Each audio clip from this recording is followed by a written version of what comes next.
안녕하세요. 오늘 이 아침에 나오신 성도님들을 환영합니다. 우리가 함께 모여서 합심하여 하나님께 기도할 때에 하나님께서 우리에게 응답하시는 귀한 은혜와 사랑과 기쁨이 가득하시는 우리 중앙교회 성도님들 되시기를 간절히 축원드립니다. 저희들이 사도신경으로 신앙을 고백하시면서 2020년 7월 21일 화요일 아침 기도회를 하나님께 드리겠습니다. 전능하사 천지를 만드신 하나님 아버지를 내가 믿사오며 그 외아들 우리 주 예수 그리스도를 믿사오니 이는 성령으로 잉태하사 동정녀 마리아에게 나시고 본디오 빌라도에게 고난을 받으사 십자가에 못 박혀 죽으시고 장사한 지 사흘 만에 죽은 자 가운데서 다시 살아나시며 하늘에 오르사 전능하신 하나님 우편에 앉아 계시다가 저리로서 산 자와 죽은 자를 심판하러 오시리라. 성령을 믿사오며 거룩한 공예와 성도가 설교통한 것과 죄를 사여 주시는 것과 몸이 다시 사는 것과 영원히 사는 것을 믿사옵나이다. 아멘. 우리 이 시간에 같이 찬양하겠습니다. 찬송가 370장, 통일 찬송가 455장, 주 안에 있는 나에게 하나님께 찬양하겠습니다.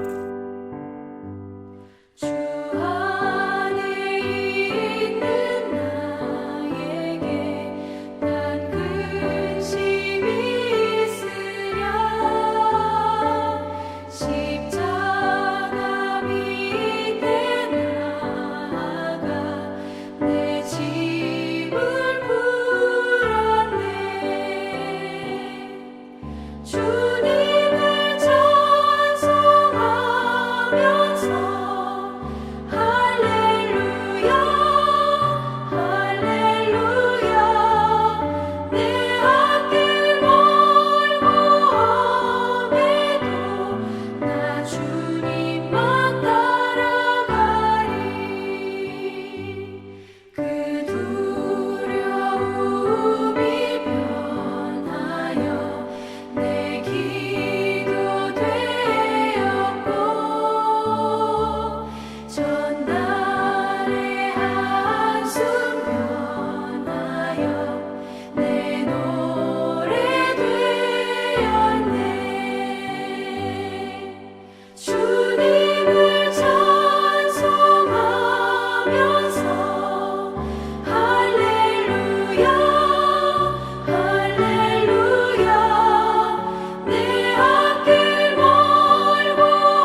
아멘. 우리 세 가지 기도 제목으로 합심하여 기도하기 원합니다.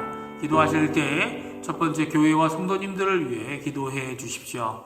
중직자들과 교육자들, 우리가 돕고 있는 선교사들, 당회와 위원회들, 전도회들, 교회 학교 각 부서들, 교회와 예배 회복을 위해 기도해 주시기 바랍니다. 교회에 연로하신 어른들과 병중에 계신 분들, 그리고 여러 모양으로 어려우신 분들을 위해 기도해 주십시오. 우리 강혜지 어린이를 위해 기도해 주십시오. 두 번째, 우리 조국 대한민국을 위해 기도해 주십시오. 한국교회와 유정자들, 특별히 북한 선교와 복음을 통한 자유평화 통일을 위해 간구하시는 이 아침 시간 되시기 바랍니다. 세 번째, 우리가 살고 있는 아르헨티나를 위해 기도해 주십시오. 지금도 수고하고 있는 의료진들과 봉사자들, 위정자들에게 하나님의 크신 은혜가 임하고 그들이 하나님이 원하시는 뜻대로 이 아르헨티나를 회복하는데 하나님께 쓰임받는 자들에게 해달라고 기도하시는 이 아침 시간 되었으면 합니다. 같이 기도하겠습니다.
예수님의 이름으로 기도합니다. 아멘.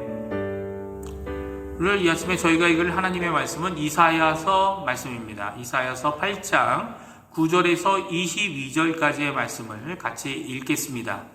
제가 갖고 있는 성경으로는 구약성경 977페이지에 있습니다. 다 찾으신 줄 알고 같이 읽겠습니다. 9절입니다. 너희 민족들아 함성을 질러 모아라. 그러나 끝내 패망하리라. 너희 먼 나라 백성들아 들을지니라. 너희 허리를 동이라. 그러나 끝내 패망하리라. 너희 허리에 띠를 띠라. 그러나 끝내 패망하리라. 너희는 함께 계획하라.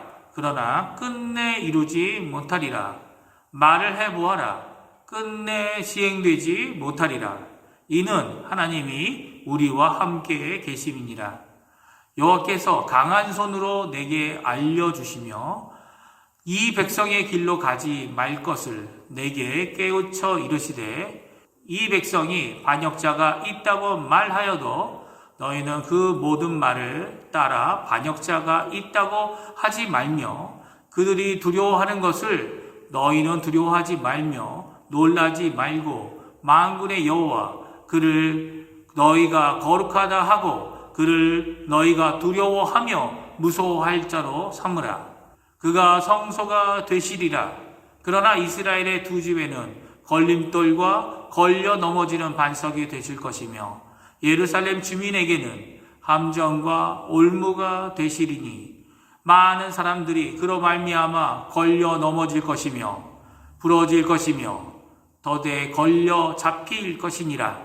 너는 증거의 말씀을 싸매며 율법을 내 제자들 가운데서 봉함하라. 이제 야곱의 집에 대하여 얼굴을 가리시는 여호와를 나는 기다리며 그를 바라보리라. 보라, 나와 및 여호와께서 내게 주신 자녀들이 이스라엘 중에 징조와 예표가 되었나니 이는 시온산에 계신 만군의 여호와께로 말미암은 것이니라. 어떤 사람이 너희에게 말하기를 주절거리며 속살거리는 신접한 자와 마술사에게 물으라 하거든 백성이 자기 하나님께 구할 것이 아니냐 산 자를 위하여 죽은 자에게 구하겠느냐 하라. 마땅히 율법과 증거의 말씀을 따를지니 그들이 말하는 바가 이 말씀에 맞지 아니하면 그들이 정녕 아침 빛을 보지 못하고 이 땅으로 헤매며 공고하며 굶주릴 것이라. 그가 굶주릴 때에 격분하여 자기의 왕과 자기 하나님을 저주할 것이며 위를 쳐다보거나 땅을 굽어 보아도 환난과 흑암과 고통의 흑암뿐이리니 그들이 심한 흑암 가운데로 쫓겨 들어가리라. 아멘. 오늘 우리가 읽은 이사야서 8장 말씀은 이사야의 고백과 같은 말씀입니다. 결국 하나님의 징조 그리고 증거하시는 말씀을 믿지 않는 아하스 왕 그리고 그의 백성들 앞에서 이제 이사야가 하는 고백의 말씀인 거죠. 특별히 이사야는 단지 하나님의 백성만 아니라 하나님을 대적하고 있는 자신들의 전 세계적인 계획을 갖고 있는 제국의 나라를 향하여 또한 하나님의 말씀을 대언하고 있는 것을 보게 됩니다. 그들의 호전적이고 진취적인 그리고 끝이 보이지 않는 공격들 그리고 그들의 모든 계획들과 그 시행들이 결국 이루지 못하고 패망한다고 이사야는 거듭 선언하고 있습니다. 그 이유를 다음과 같이 선포하고 계십니다. 우리 9절과 10절 말씀을 한번 같이 읽어보겠습니다. 너희 민족들아 함성을 질러보아라. 그러나 끝내 패망하리라. 너희 먼 나라 백성들아 들을지니라. 너희 허리를 동이라. 그러나 끝내 패망하리라.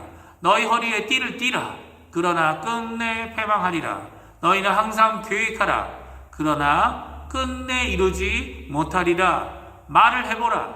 끝내 시행되지 못하리라. 이는 하나님이 우리와 함께 계심이니라. 아멘. 그 이유가 무엇입니까? 성경 분명히 말씀하십니다.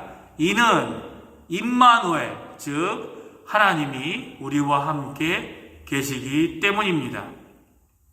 심지어 하나님의 백성을 어지럽히게 하고 그들에게 말을 하여 악하고 변절한 반역자가 너희 가운데 있다고 말할지라도 그것을 재언급하거나 고려할 필요조차 없다고 오늘 성경은 말하죠. 그 반역자들이 정말로 두려워하는 것을 우리가 두려워하거나 놀라워할 필요조차 없다고 이사야가 말하는 이유는 바로 하나님께서 우리와 함께 하시는 임마누엘 되시기 때문입니다. 각자가 어떤 특별하거나 나라의 국권이 강력하여 아수르보다 더 뛰어나기 때문에 걱정하거나 두려워하거나 놀랄 필요가 없다는 말이 아닙니다. 누구 때문에 이렇게 걱정하거나 두려워하거나 놀랄 필요가 없습니까? 바로 하나님 임마누엘의 하나님이 지금 우리와 함께 하시기 때문이죠. 왜냐하면 모든 것의 주관자 되시는 분이 바로 우리와 함께 계시기 때문입니다. 정말 두려워하고 정말 경외해야 할 분이 바로 여호와 하나님 임마누엘 하나님이시라는 거죠. 13절에 15절 말씀을 읽어보면 다음과 같습니다. 만군의 여호와 그를 너희가 거룩하다 하고 그를 너희가 두려워하며 무서워할 자로 삼으라. 그가 성소가 되시리라. 그러나 이스라엘의 두 집에는 걸림돌과 걸려 넘어지는 반석이 되실 것이며 예루살렘 주민에게는 함정과 올무가 되시리니 많은 사람들이 그로 말미암아 걸려 넘어질 것이며 부러질 것이며 덫에 걸려 잡힐 것이니라. 아멘. 이 하나님은 친히 우리의 성소가 되시는 분이십니다. 예루살렘 성전이 성소, 즉 거룩한 장소가 되는 이유는 다른 이유 때문이 아니죠. 바로 임마누엘 하나님께서 거기 계시기 때문입니다. 진정한 의미의 성전은 하나님의 현현인 것이죠. 하나님께서 우리의 성소가 되어주시는 거죠. 그분은 단지 이방 모든 민족들만 심판하시는 분이 아닙니다. 하나님의 백성도 그가 심판하실 것입니다. 왜냐하면 하나님께서는 미리 필요한 모든 것들을 말씀해 주시고 그 선언되고 세워진 증거의 말씀을 믿도록 우리에게 이끄시는 분이기 때문이죠. 무엇을 주고 계십니까? 징조와 예표를 주셔서 더 확고히 하는 확실한 하나님의 말씀이기 때문입니다. 그래서 아하스 왕도 또한 그 백성들도 분명히 해야 되는 거죠. 무엇을 분명히 해야 됩니까? 하나님을 믿고 하나님을 바라며 하나님을 기다려야만 하는 겁니다. 그 하나님은 비록 심판의 하나님이지만 이사야와 같이 하나님 앞에 기다리고 바라고 기도해야 되는 거죠. 17절 18절 말씀입니다. 우리 한번 같이 읽어보겠습니다. 이제 야곱의 집에 대하여 얼굴을 가리시는 여호와를 나는 기다리며 그를 바라보리라. 보라, 나와 및 여호와께서 내게 주신 자녀들이 이스라엘 중에 징조와 예표가 되었나니 이는 시온산에 계신 만군의 여호와께로 말미암은 것이니라. 믿지도 않고 또 자신의 생각으로 거부하는 자들은 결국 그 말씀이 올무와 덫이 되어 멸망하는 이방 민족들과 함께하게 될 것이라고 말씀하고 계시죠. 이 구원의 메시지이며 이 심판의 메시지는 결국 아하스 왕 때에는 심판의 메시지가 성취되어지고 그 아들 히스기야 왕 때에 이르러 하나님의 구원의 역사가 성취되게 됩니다. 언제든지 하나님께 믿음으로 나아가는 자들에게 구원으로 이끄는 분이 우리 하나님이십니다. 지금이 하나님의 은혜의 때이고 구원의 때입니다. 늦었다고 생각할 수도 있지만 그렇게 생각하고 그렇게 말할 수 있을 그때, 아직 호흡과 생명이 있는 그때가 바로 기회인 것입니다. 우리를 사랑하시고 우리를 찾아오시는 임마누엘 하나님 앞에 나아가야 할 때인 거죠. 아수르의 침공은 유다 예루살렘을 제외하고는 모든 세계를 지배하고 모든 종족들을 멸망하게 했습니다. 아시리아의 제국 앞에 아람도 북왕 이스라엘도 멸망을 당합니다. 그러나 유다 예루살렘은 결국 구원을 받아 살아남게 됩니다. 그 이유는 다른 것이 아닙니다. 비록 연약하여 제국의 위세 앞에 두려워할 수밖에 없는 연약한 인간일 뿐이지만 하나님을 바라보고 하나님께 기도하고 하나님을 기다려서 결국 하나님께서 함께 하심을, 하나님께서 일하고 계심을, 또 역사의 주관자 되심을 드러내었기 때문입니다. 오늘 이 말씀을 기억하시고 역사 가운데 분명히 임마누엘 하시는 우리 하나님 아버지 예수 그리스도 성령 하나님을 믿고 그 말씀과 그 계명을 끝까지 붙잡고 결국 하나님의 구원, 하나님의 일하심을 만나는 귀한 우리 중앙교회 성도님들 다 되시기를 간절히 축원드립니다. 기도하겠습니다. 할렐루야. 하나님 아버지 감사합니다. 이 아침에 저희들이 귀한 이사야의 말씀을 듣습니다. 그 하나님의 심판의 메시지, 그 하나님의 구원의 메시지, 오늘도 어렵고 힘든 상황 가운데 있지만 우리의 마음을, 우리의 눈을 들어 하나님을 바라보고 우리의 하나님 임마누엘 하시는 우리 주님을 바라봅니다. 아버지 하나님, 이 시간 역사해 주셔서 우리의 악함은 하나님의 거룩한 말씀으로 제하여 버려주시고 우리의 죄악은 예수 그리스도의 보혈로 씻어 주셔서 하나님이 원하시는 하나님의 백성으로 살아가기에 부족함 없는 하루가 되게 도와주시고 저희를 믿거나 저희의 능력을 의지하는 것이 아니라 하나님을 믿고 하나님을 바라보고 하나님께 기도하며 역사의 주관자 되시는 하나님의 일하심을 바라보는 귀한 우리 중앙교회 성도님들 다 되도록 주님 역사하여 주시옵소서. 우리의 허튼 모든 발걸음들, 우리의 한 걸음 한 걸음들 오늘 하루 지켜주시고 주님 원하시는 그 하나님의 뜻을 이루어드리는 귀중한 삶이 되도록 허락하여 주시옵소서. 감사드리며 예수님의 이름으로 간절히 기도하옵나이다. 아멘. 하늘에 계신 우리 아버지여, 이름이 거룩히 여김을 받으시오며 나라가 임하옵시며 뜻이 하늘에서 이루어진 것 같이 땅에서도 이루어지리이다. 오늘날 우리에게 이루어질 양식을 주옵시고 우리가 우리에게 죄 지은 자를 사하여 준 것 같이 우리의 죄를 사하여 주옵시고 우리를 시험에 들게 하지 마옵시며 다만 악에서 구옵소서. 대개 나라와 권세와 영광이 아버지께 영원히 있사옵나이다. 아멘.